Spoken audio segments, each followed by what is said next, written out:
పార్వతీపురం మన్యం జిల్లా excise superintendent B శ్రీనాథుడు ఆదేశాల మేరకు ఏఈ సంతోష్ ఆధ్వర్యంలో ఒడిశా ఎక్సైజ్ పోలీసులతో కలిసి సంయుక్తంగా ఆంధ్ర ఒడిశా సరిహద్దు గ్రామాలైన సందుబడి తంబళబాయ్ రేగులపాడు గ్రామాలలో నాటుసారా తయారీ కేంద్రాలపై మెరుపు దాడులు చేశారు।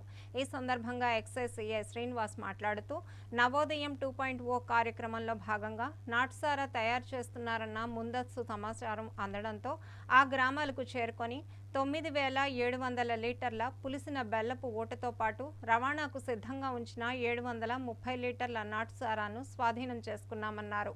ఒరిస్సా సరిహద్దు నుండి నాటుసారా రవాణా చేస్తున్న వారి పేర్లు పూర్తి సమాచారం తమ వద్ద ఉందని తదుపరి దర్యాప్తు నిర్వహించి వారిపై కఠిన చర్యలు తీసుకుంటామని హెచ్చరించారు।